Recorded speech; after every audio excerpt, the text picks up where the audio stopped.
السلام علیکم ورحمۃ اللہ وبرکاتہ۔ تو خواتین و حضرات، ہم آ چکے ہیں اپنے قرآن کلاسز سیشن نمبر 5 کے اندر۔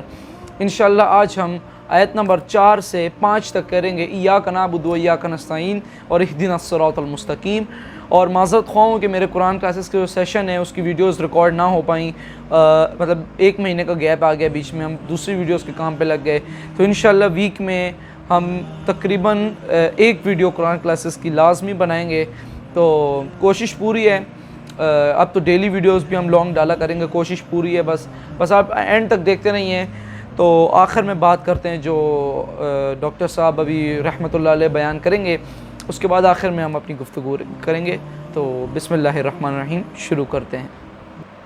ایاک نعبد و ایاک نستعین، ہم صرف تیری ہی بندگی کرتے ہیں اور کریں گے، اور ہم صرف تجھ ہی سے مدد مانگتے ہیں اور مانگیں گے۔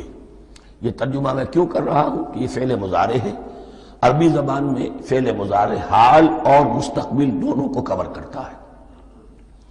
ایاک کا جو ہے مفعول فاعلی جو ہے، مفعول جو ہے اس میں ضمیر مفعولی اسے پہلے لا کر حشر کا مضمون پیدا ہو گیا۔ ہم تیری بندگی کرتے ہیں نہیں، ہم تیری ہی بندگی کرتے ہیں اور کریں گے۔ حال میں ترجمہ کیجئے تو یہ اظہار حال ہے، اور مستقبل میں ترجمہ کیجئے تو یہ ایک عہد ہے، قول و قرار ہے، بہت بڑا معاہدہ ہے۔ وَإِيَّاكَ نَسْتَعِينُ، اور صرف تجھ ہی سے مدد مانگتے ہیں اور مانگیں گے۔ اس میں بھی حال کا ترجمہ اظہار حال، اللہ کرے کہ واقعی ہمارا حال وہی ہو۔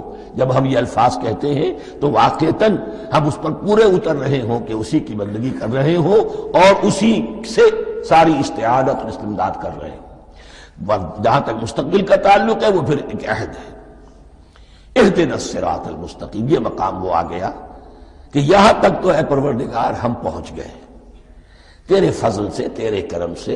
فطرت سلیمہ بھی تیری عطا کردہ تھی، عقل سلیم بھی تیری ودیعت کردہ تھی، ان دونوں کی روشنی سے ہم یہاں تک تو پہنچ گئے۔ اب ہماری جو ضرورت ہے، احتیاج ہے، وہ کیا ہے؟ اہدنا الصراط المستقیم، ہدایت بخش ہمیں سیدھے راستے کی۔ یہاں 2 باتیں سمجھ لیجئے۔ انفرادی سطح پر انسان کے لیے نہ معلوم کتنے مرحلے آتے ہیں ہر روز کہ جس میں وہ ایک چھٹک کر کھڑا ہو جاتا ہے، یہ کروں یا یہ کروں۔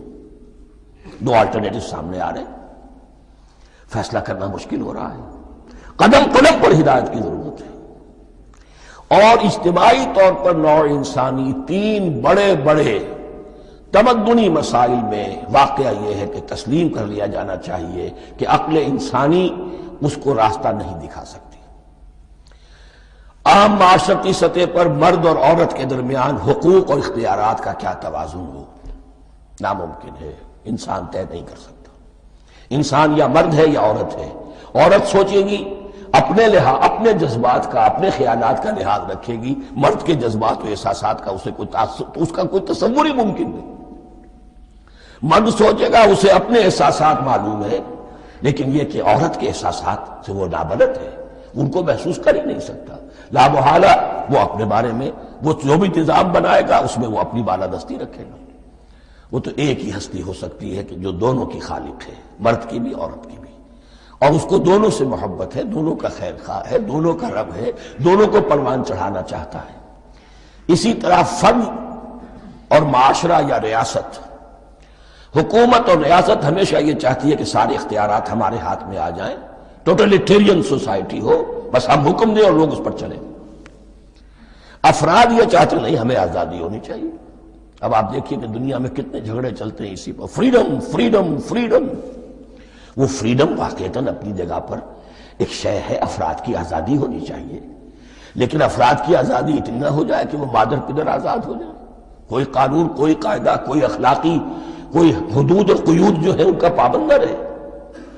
تو اب کہاں ہے وہ نقطہ اعتدال کہ جس میں انسان کی انفرادی آزادی، انفرادی اختیار اور ادھر اجتماعی مصلحتیں جو ہیں ان کو بیلنس کیا جا سکے؟ انسان طے نہیں کر سکتا، صرف اللہ ہی اس کے لیے نظام دے سکتا ہے۔ تیسرا مسئلہ ہے سرمایہ اور محنت، اس میں کیا توازن ہو؟ سرمایہ اور محنت دونوں مل کر کچھ بنا رہے ہیں، کچھ پروڈیوس کر رہے ہیں۔ اب اس میں نفع جو ہوا ہے اس میں سرمایہ کا کتنا حصہ ہونا چاہیے اور لیبر کا کتنا ہونا چاہیے، کون طے کر سکتا؟ اس کے لیے بھی کہ ایسا نہ ہو کہ سرمایہ داری جو ہے آکاش بیل بن کر پورے معاشرے پر چھا جائے، اور غریب بیچارہ، مزدور بیچارہ، کاشتکار بیچارہ، وہ گویا کہ چکی کے دو پارٹوں میں پس کر رہ جائے، اس کی کوئی حیثیت نہ رہ جائے۔ لیکن یہ کہ دوسری طرف اگر یہ کہ مزدور کا جو حق ہے اس سے زیادہ اس کو دے دیا جائے تو سرمایہ جو ہے وہ سکڑ جائے گا، شائی ہو جائے گا، وہ پھر میدان میں نہیں آئے گا۔ کیا کیا جائے؟ کون سا نقطہ عدل و اعتدال ہے؟ یہ تین مسائل ایسے ہیں، اہدنا الصراط المستقیم۔ تو یوں سمجھیے کہ ایک جو بنیادی ہدایت تھی، ایک اللہ کو پہچان لینا، یہ جان لینا کہ کل حسن و جمال اور تمام انعام و اکرام کا منبع اس کی ذات ہے، وہ رحمان ہے اور رحیم ہے، اور یہ جان لینا کہ مرنے کے بعد جی اٹھنا ہے، حساب کتاب ہے، فیصلہ ہوگا جزا و سزا کا، اور مختار مطلق اس دن کا اللہ ہے۔ پھر یہ عہد کر لینا ایاک نعبد و ایاک نستعین۔ اس کے بعد دعا، پروردگار ہمیں ہدایت پر قائم رکھ، ہماری ہدایت میں اضافہ فرما۔ اس ہدایت کے لفظ کو سمجھ لیجئے، بنیادی ہدایت، تفصیلی ہدایت، قدم قدم پر ہدایت، ہدایت پر ہدایت۔ والذین اہتدوا زادہم ہدی، جو لوگ ہدایت کے راستے پر آتے ہیں اللہ ان کی ہدایت میں اضافہ کرتا ہے۔ تو یہ قدم قدم پر ہمیں ہدایت کی ضرورت ہے اور مرحلہ وار ضرورت ہے۔ ہدایت اس کو بھی کہتے ہیں کہ کسی نے آپ سے کوئی پتہ پوچھا، آپ نے کہا ادھر جانا، پھر دوسری گلی میں مڑنا، پھر جانا دو تین لائٹیں چلے جانا، پھر مڑنا، وغیرہ وغیرہ، یہ بھی ہدایت ہے، نظری طور پر آپ نے بتایا ہے۔ ایک ہدایت یہ ہوئی کہ بھائی میں چلتا ہوں آپ کے ساتھ، میں آپ کو وہاں تک پہنچا دوں گا تاکہ آپ کو دقت نہ ہو، آپ نے منزل تک پہنچا دیا۔ ان دونوں کے درمیان، یہ تو میں نے ایک فرد کی مثال دی ہے، اللہ اور بندے کے درمیان نہ معلوم کتنے مراحل ہیں ہدایت کے۔ تو کسی وقت بھی انسان اپنے آپ کو ہدایت خداوندی سے مستغنا نہیں سمجھ سکتا، اور نہیں تو پروردگار جو ہدایت دی ہے اس پر ہدایت پر قائم رکھ۔ کیا پتہ شیطان کا کوئی حملہ، کیا پتہ ہمارے نفس کی کوئی شرارت کسی ایسے رخ پر ہمیں ڈال دے کہ اب تک کی ساری کمائی بھی ضائع ہو جائے۔ لہذا یہ نہ سمجھیے کہ جب یہ ساری چیزیں ان کو معلوم تھی، ان چیزوں کا تو اقرار کر رہے تو اب ہدایت کون سی مانگ رہے ہیں؟ تو ہدایت کا تو بڑا میدان کھلا ہوا ہے، اور اس ہدایت کی وہ جو میں نے آخری شکل آپ کو بتائی ہے کہ منزل مقصود تک پہنچا دے، یہ ہدایت بھی قرآن مجید میں اس معنی میں بھی لفظ آیا ہے کہ اہل جنت جب جنت میں داخل ہوں گے تو جو ترانہ حمد ان کی زبان پر اس وقت ہوگا وہ کیا ہے؟ الحمدللہ الذی ہدانا لہذا وما کننا لنہتدی لولا ان ہدانا اللہ۔ کل شکر اس اللہ کا جس نے ہمیں یہاں تک پہنچا دیا، ہدایت دی یہاں تک پہنچا دیا، اور ہم ہرگز نہ پہنچ پاتے، ہم ہرگز ہدایت یافتہ نہ ہو سکتے اگر اللہ ہی ہمیں ہدایت نہ دیتا۔ اہدنا الصراط المستقیم، سیدھا راستہ۔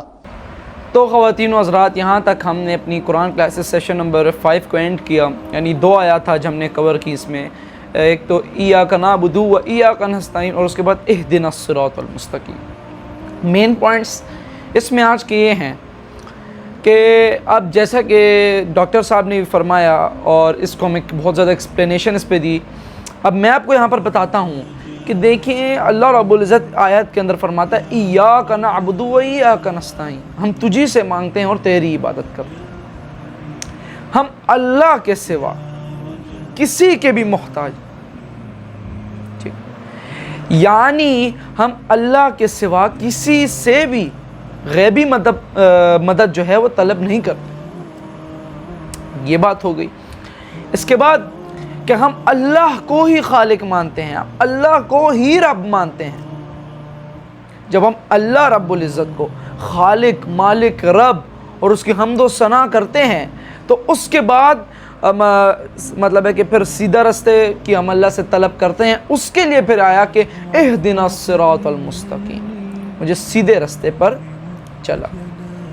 ٹھیک ہے، تو اللہ رب العزت سے ہم پہلے اللہ رب العزت کی تعریف کرتے ہیں۔ اس میں آپ نے دیکھا سورہ فاتحہ میں پہلے تعریف، اس کے بعد تعریف کے بعد ہم اللہ رب العزت کی 3 آیات میں ہم نے تعریف کی، اب جیسے کہ الحمدللہ رب العالمین الرحمن الرحیم مالک یوم الدین، اس کے بعد ہم کہتے ہیں ایاک نعبد و ایاک نستعین۔ ٹھیک ہے، یعنی ہم تجھی سے مدد طلب کرتے ہیں. پہلے تعریف کی، پھر اب اللہ رب العزت سے ہم کہتے ہیں کہ ہم یا رب العزت تیرے سے ہی مانگتے ہیں. ہمارا کوئی مسئلہ بھی ہو ہم ہر حالت میں تیرے سامنے گڑ گڑائیں گے. یعنی جیسے کہ اب دیکھیں پرانے وقتوں میں صحابہ کرام کو نمک بھی درکار ہوتا تھا تو اللہ سے مانگتے تھے. ہم آج کل اتنا سوچتے کہاں ہیں، ہم صحیح فرض نمازیں نہیں پڑھتے تو یہ ایکسٹرا نماز یعنی اللہ کی عبادت کر کے جب آپ اللہ کی تعریف اور حمد و ثنا کریں گے تو اللہ رب العزت اپنے بندے سے راضی ہو کر اس کو عطا کرے گا اور کھل کر عطا کرے گا انشاءاللہ. پھر اس کے بعد ہم نے یہ بھی پڑھا کہ اب دیکھیں ہم تقریباً اللہ کی ہم نے تعریف بھی کر دی جو کہ جتنی بھی کریں وہ کم ہے. اس کے بعد ہم نے اللہ رب العزت سے مدد طلب کی. اب مدد طلب کرنے کے بعد ایٹ دی اینڈ، ابھی آگے بھی ہے لیکن ابھی آج کی جو ہے ایٹ دی اینڈ اس کی جو 3 پورشنز ہیں اس میں آخر میں ہم نے اللہ رب العزت سے کہا اہدنا الصراط المستقیم. جب یہ ساری چیزیں کلیئر ہو جائیں تو یا رب العزت مجھے سیدھے رستے پر بھی چلا دے.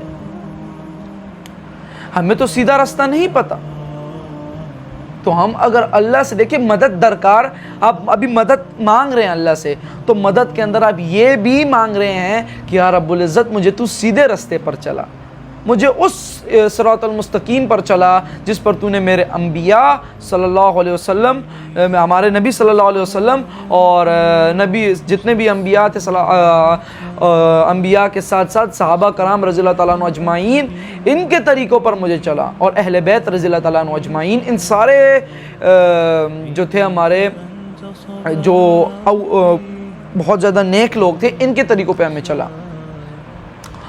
تو یہاں پر ہماری جو یہ سیشن تھا اس میں آپ کے یہ کچھ مین پوائنٹس تھے جو میں نے آپ کو اینڈ میں بتا دیے. اس پر عمل کیجئے اور قرآن کو ترجمے کے ساتھ تفسیر کے ساتھ سیکھنے کی کوشش کریں. میرے پلیٹ فارم سے تو آپ سیکھ بھی رہے ہیں، اور اگر لیٹ ہو جاؤں تو آپ مجھے خیر ریمائنڈر کروا دیا کریں، انشاءاللہ میں بناتا رہوں گا. تو آج کے لیے اتنا ہی، ملتے ہیں آپ لوگوں سے قرآن کلاسز سیشن نمبر 6 کے اندر انشاءاللہ جلد از جلد. جزاک اللہ خیر، وما علینا الا البلاغ المبین. صلی اللہ علیہ وسلم. ليس فيها